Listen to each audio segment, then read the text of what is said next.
पितृगणाय विद्महे जगद्धारिणी धीमहि तन्नो पितरो प्रचोदयात्। सभी पितृ देवी देवताओं को, कुल के देवी देवताओं को, श्री विष्णु भगवान जी को और महादेव जी को बारंबार नमस्कार है। आश्विन अमावस्या श्राद्ध पक्ष का अंतिम दिन होता है और इसे सर्वपित्री अमावस्या के नाम से भी जाना जाता है।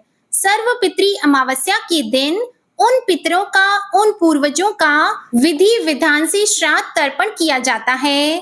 पिंडदान, तर्पण आदि कार्य भी किए जाते हैं जिनका अंतिम संस्कार विधिवत ना हुआ हो या जिनकी मृत्यु की तिथि ज्ञात न हो, और इसके अलावा जो पूरे श्राद्ध पक्ष के दौरान अपने पितरों का श्राद्ध तर्पण आदि कार्य ना कर पाए हो, उन्हें भी श्राद्ध के अंतिम दिन यानी पितृ अमावस्या के दिन अपने पितरों के नाम से पिंडदान, तिलांजलि, जलांजलि जरूर देनी चाहिए। आज की इस वीडियो में आप सुनेंगे सर्वपित्री अमावस्या की व्रत कथा, अमावस माता की कथा, साथ ही आप सुनेंगे पितृ चालीसा का पाठ। पौराणिक कथा के अनुसार श्रेष्ठ पितृ अग्निश्वात और बहिष्पद की मानसी कन्या अक्षोदा एक बार घोर तपस्या कर रही थी। वह तपस्या में इतनी लीन थी कि देवताओं के 1000 वर्ष बीत गए। उनकी तपस्या के तेज से पितृलोक भी प्रकाशित होने लगा और सभी श्रेष्ठ पितृगण अक्षोदा को वरदान देने के लिए एकत्रित हुए। उन्होंने अक्षोदा से कहा कि हे पुत्री, हम सभी तुम्हारी तपस्या से बहुत प्रसन्न हैं, इसलिए जो चाहो वरदान मांग लो। लेकिन अक्षोदा ने पितरों की तरफ ध्यान ही नहीं दिया। वहीं उनमें से अति तेजस्वी पितृ अमावस्या को बिना पल के झपकाए वो देखती रही। पितरों के बार बार कहने पर कि हे अक्षोदा, वरदान मांग लो, अक्षोदा ने कहा, हे भगवान, क्या आप मुझे सचमुच वरदान देना चाहते हैं? इस पर तेजस्वी पितृ अमावस्या ने कहा, हे अक्षोदा, वरदान पर तुम्हारा अधिकार सिद्ध है, इसलिए निसंकोच कहो। तब अक्षोदा कहने लगी, अगर आप मुझे वरदान देना चाहते हैं तो मैं इसी समय आपके साथ आनंद चाहती हूँ। अक्षोदा की यह बात सुनकर सभी पितृ क्रोधित हो उठे और उन्होंने अक्षोदा को श्राप दिया कि वह पितृलोक से पतित होकर पृथ्वी लोक पर जाएगी। जिसके बाद अक्षोदा पितरों से क्षमा याचना करने लगी। इस पर पितरों को उस पर दया आ गई और उन्होंने अक्षोदा से कहा कि तुम पृथ्वी लोक पर मत्स्य कन्या के रूप में जन्म लोगी। वहां पाराशर ऋषि तुम्हें अपनी पत्नी के रूप में स्वीकार करेंगे और तुम्हारे गर्भ से व्यास जी जन्म लेंगे और इसके बाद ही तुम पुनः पितृलोक में वापस आ सकती हो। अक्षोदा के इस अधर्म के कार्य को अस्वीकार करने पर सभी पितरों ने अमावस्या को आशीर्वाद दिया कि हे अमावस्या, आज से यह तिथि आपके नाम से जानी जाएगी। जो भी व्यक्ति वर्ष भर में श्राद्ध या तर्पण नहीं कर पाता, अगर वह इस तिथि पर श्राद्ध और तर्पण करेगा तो उसे सभी अमावस्या तिथि का पूर्ण फल आज के दिन प्राप्त हो जाएगा। अब सुनिए अमावस माता की कथा। पौराणिक कथा के अनुसार एक गांव में सास और बहू अकेले रहते थे और उनका बेटा विदेश में कमाने के लिए गया हुआ था। सास और बहू बहुत प्रेम से रहते थे। दोनों एक दूसरे की देखभाल भी करते थे। एक दिन बहू ने खाना नहीं खाया। तब सास बहू से पूछने लगी कि बेटा, आज तुमने खाना क्यों नहीं खाया? तब बहू कहने लगी कि सासू माँ, आज मेरा अमावस्या माता का व्रत है, इसलिए मैंने खाना नहीं खाया। तब सास ने कहा कि बहू, ये व्रत क्या होता है और इस व्रत को करने से क्या फल मिलता है, यह मुझे भी समझाओ। तब बहू कहने लगी कि सासू माँ, अमावस्या माता का व्रत करने से बहुत पुण्य मिलता है, घर में अन्न धन बना रहता है, सुख शांति बनी रहती है और अटल सुहाग मिलता है, पुत्र की प्राप्ति होती है। इसी तरह से 3 पनौती अमावस्या माता का व्रत भी रखा जाता है। इस व्रत में हर वर्ष अलग अलग खाना खाया जाता है और विष्णु भगवान के मंदिर में चढ़ावा चढ़ाया जाता है या फिर किसी ब्राह्मण को दान दक्षिणा दी जाती है। इस व्रत में पहले साल शक्कर, घी और चावल से बना खाना खाया जाता है। पहले साल व्रत पूर्ण होने के बाद 1.25 किलो चावल और 1 कटोरी घी और 1 कटोरी शक्कर का दान किसी ब्राह्मण देवता को दान में दिया जाता है। दूसरे साल जो घी और शक्कर से बना खाना खाया जाता है। इसी तरह जब दूसरे साल का व्रत पूर्ण हो जाए तब 1.25 किलो जौ, 1 कटोरी घी और 1 कटोरी शक्कर किसी मंदिर में चढ़ाया जाता है या किसी ब्राह्मण को दान में दिया जाता है। तीसरे साल गुड़, तेल और घी से बने व्यंजन खाने चाहिए। जब तीसरे साल व्रत पूर्ण हो जाए तब आधा किलो तिल, गुड़ और 1 कटोरी घी किसी मंदिर में चढ़ाया जाता है या ब्राह्मण को दान में दिया जाता है। इससे ही सासू माँ 3 पनौती अमावस्या का व्रत कहा जाता है। फिर बहू बताने लगी कि माँ जी, इस व्रत का संकल्प लेने के बाद इसे पूरा करना जरूरी होता है। अगर पूरा नहीं कर सकती तब घर परिवार में झगड़ा और घर में अशांति हो जाती है। तब सासू माँ कहने लगी कि बहू, मेरी तो उम्र हो गई है, लेकिन तुम ये व्रत जरूर करना। और तब बहू ये व्रत करना प्रारंभ करती है। एक दिन बहू ने किसी के कहने पर गेहूं से बनी रोटी खा ली और अमावस माता इस बात से नाराज हो गई। अब जो सास और बहू कभी बहू से प्रेम करती थी, अब उन दोनों में झगड़े होने लगे। सभी गांव वाले भी हैरान हो गए कि इनके घर में ये सब क्या हो रहा है। सास अपनी बहू को कहने लगी, जब से तुम हमारे घर में बहू बनकर आई हो, तब से हमारे घर की लक्ष्मी चली गई है। तुम हमारे लिए बिल्कुल भी शुभ नहीं हो। तब बहू ने कहा कि माँ जी, आपके घर की लक्ष्मी चली गई है तो मुझे बताओ कि कहाँ मिलेगी, मैं लक्ष्मी को लेकर आऊंगी। तब सासू माँ कहने लगी कि बहू, लक्ष्मी तुम्हें समुद्र के बीच में भगवान विष्णु के पैर दबाते हुए मिलेगी। यह सुनकर बहू ये कहकर चली जाती है कि माँ जी, अब तो मैं लक्ष्मी जी को लेकर ही आऊंगी, नहीं तो मैं इस घर में पैर नहीं रखूंगी। ऐसा कहकर बहू लक्ष्मी की खोज में चली गई। जब बहू लक्ष्मी की खोज के लिए निकली तब उसे बीच रास्ते में गाय मिली। गाय बहू से पूछने लगी कि आप कहाँ जा रहे हैं। तब बहू कहने लगी, गाय माता, मेरी सास कहती है कि मेरे आने से उनके घर में अन्न धन की कमी हो गई है और उनके घर की लक्ष्मी चली गई है, तो मैं लक्ष्मी को लेने जा रही हूँ। तब गाय माता कहने लगी कि बेटी, अगर तुम जा ही रही हो तो भगवान से मेरे बारे में भी पूछ लेना। तब बहू कहने लगी कि ठीक है गाय माता, मैं आपके बारे में भी पूछ लूंगी। तब गाय माता कहने लगी कि जब मेरा बछड़ा होता है तो वो मर जाता है, जिंदा नहीं रहता। तुम लक्ष्मी जी से पूछ लेना कि आखिरकार मेरे साथ ऐसा क्यों हो रहा है, मैंने ऐसे कौन से कर्म किए हैं जिसकी सजा मुझे मिल रही है। तब बहू कहने लगी, गाय माता, मैं आपके बारे में जरूर पूछ लूंगी। ऐसा कहकर बहू आगे बढ़ गई। जब आगे बढ़ी तब रास्ते में उसे घोड़ी मिली जिसके गले में घंटी बंधी हुई थी। घोड़ी ने कहा कि बेटी, तुम मेरे दुख का निवारण लक्ष्मी जी से पूछ लेना। तब बहू कहने लगी कि मैं जरूर पूछ लूंगी। ऐसा कहकर बहू आगे बढ़ गई। आगे जाते ही बहू को एक अंधा और बहरा बुजुर्ग मिला।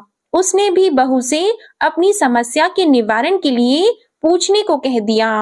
तब बहू उसकी समस्या भी भगवान से पूछने को कहकर आगे बढ़ गई।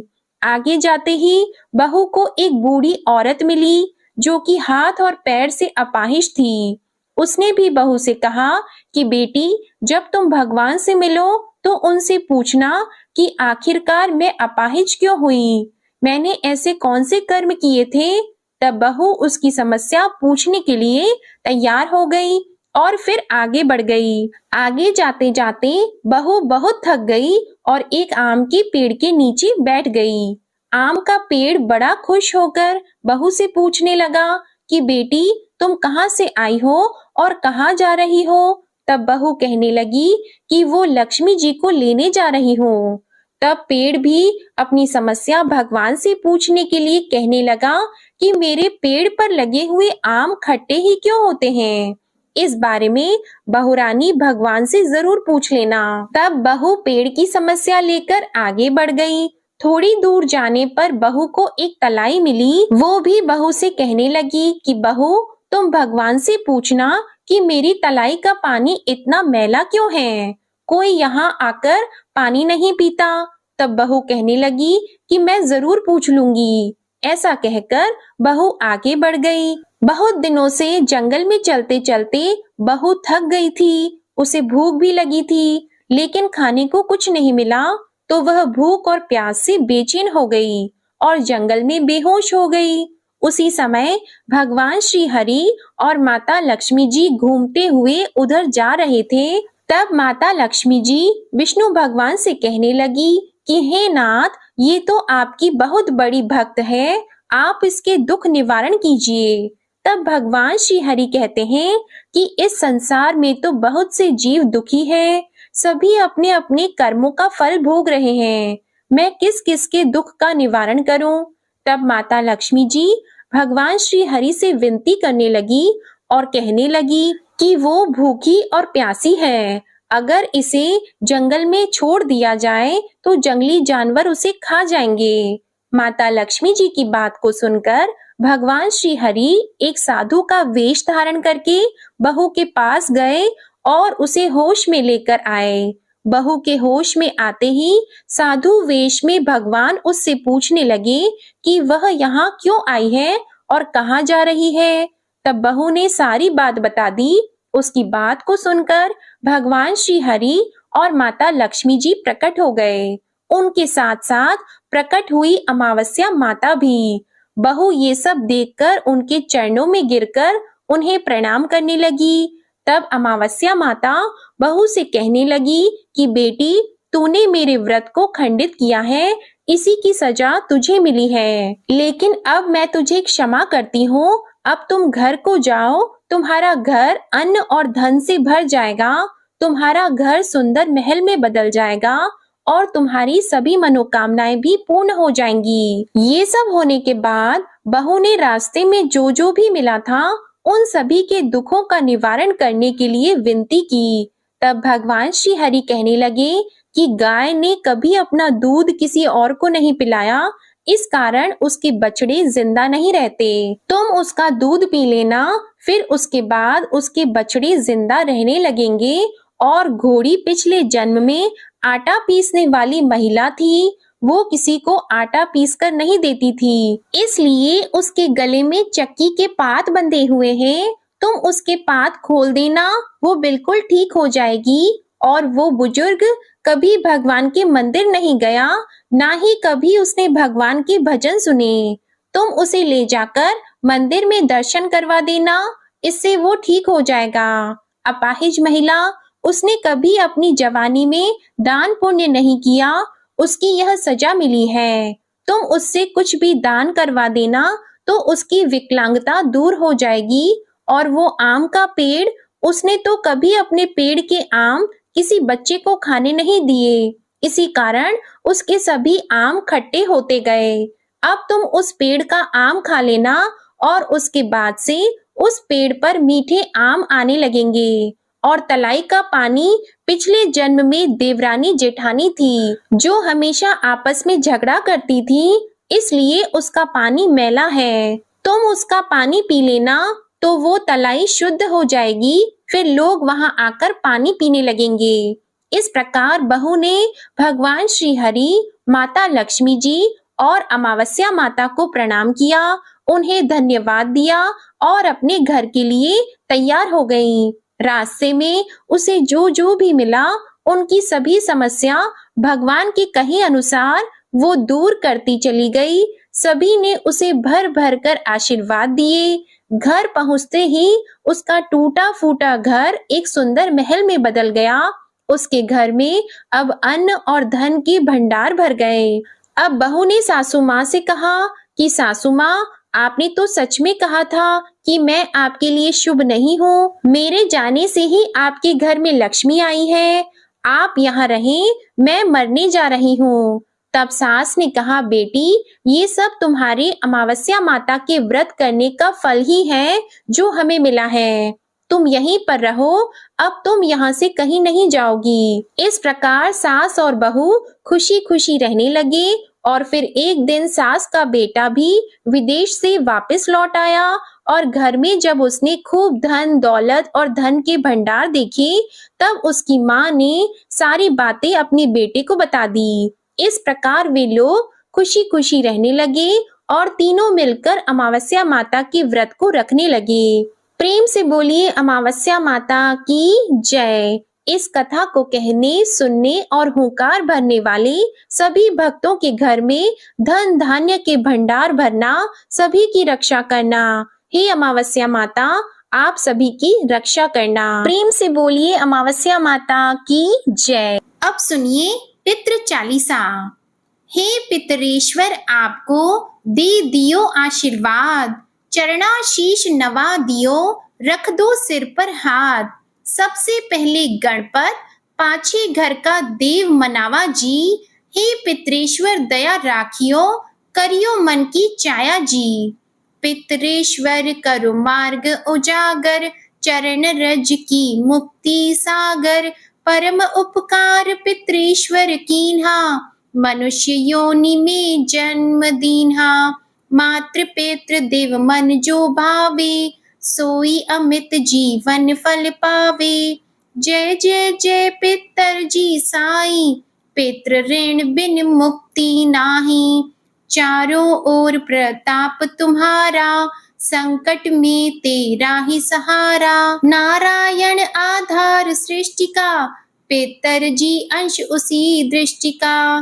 प्रथम पूजन प्रभु आज्ञा सुनाते, भाग्य द्वार आप ही खुलवाते। झुंझुनू में दरबार है साजे, सब देवों संग आप विराजे। प्रसन्न होए मन वांछित फल दीन्हा, कुपित होए बुद्धि हर लीन्हा। पितर महिमा सबसे न्यारी, जिसका गुण गावे नर नारी। तीन मंड में आप विराजे, वसु रुद्र आदित्य में साजे। नाथ सकल संपदा तुम्हारी, मैं सेवक समेत सुत नारी। 56 भोग नहीं है भाती, शुद्ध जल से ही तृप्त हो जाती। तुम्हारे भजन परम हितकारी, छोटे बड़े सभी अधिकारी। भानु उदय संग आप पुजावे, 5 अंजलि जल रिझावे। ध्वज पताका मंडप है साजे, अखंड ज्योति में आप विराजे। सदियों पुरानी ज्योत तुम्हारी, धन्य हुई जन्मभूमि हमारी। शहीद हमारे यहाँ पूजाते, मातृभक्ति संदेश सुनाते। जगत पितरों सिद्धांत हमारा, धर्म जाति का नहीं है नारा। हिंदू मुस्लिम सिख ईसाई, सब पूजे पितर भाई। हिंदू वंश वृक्ष है हमारा, जान से ज्यादा हमको प्यारा। गंगा ये मरु प्रदेश की, पितृ तर्पण अनिवार्य परिवेश की। बंधु छोड़ना इनके चरना, इन्हीं की कृपा से मिले प्रभु शरणा। 14 को जागरण करवाते, अमावस को हम धोक लगाते। जात जड़ूला सभी मनाते, नांदी मुख श्राद्ध सभी करवाते। धन्य जन्म भूमि का वो फल है, जिसे पितृ मंडल की मिली धूल है। श्री पितर जी भक्त हितकारी, सुन लीजिए प्रभु अर्ज हमारी। निश दिन ध्यान धरे जो कोई, तासम भक्त और नहीं कोई। तुम अनाथ के नाथ सहाई, दीनन के हो तुम सदा सहाई। चारिक वेद प्रभु के साखी, तुम भक्तन की लाज राखी। नाम तुम्हारो लेत जो कोई, तासम धन्य और नहीं कोई। जो तुम्हारी नित पाव पलोटत, नवो सिद्धि चरना में लोटत। सिद्धि तुम्हारी सब मंगलकारी, जो तुम पे जावे बलिहारी। जो तुम्हारी चरना चित लावे, ताकि मुक्ति अवसी हो जावे।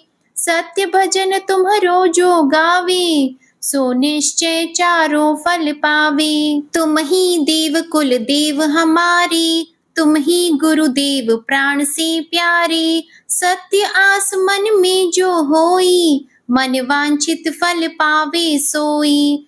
तुम्हारी महिमा बुद्धि बढ़ाई, शीश सहस्त्र मुख सके न गाई। मैं अति दीन मलिन दुखहारी, करहु कौन विधि विनय तुम्हारी। अब पितर जी दया दीन पर कीजे, अपनी भक्ति शक्ति कछु दीजे। पितरों को स्थान दो, तीर्थ और स्वयं ग्राम। श्रद्धा सुमन चढ़े वहाँ, पूर्ण हो सब काम। झुंझुनु धाम विराजे है, पितर हमारे महान। दर्शन से जीवन सफल हो, पूजे सकल जहान। जीवन सफल जो चाहिए, चले झुंझुनु धाम। पितर चरण की धूल ले, हो जीवन सफल महान। आज की ये वीडियो अगर आपको पसंद आए तो इसे लाइक करके चैनल को सब्सक्राइब नहीं किया हो तो जरूर कीजिएगा।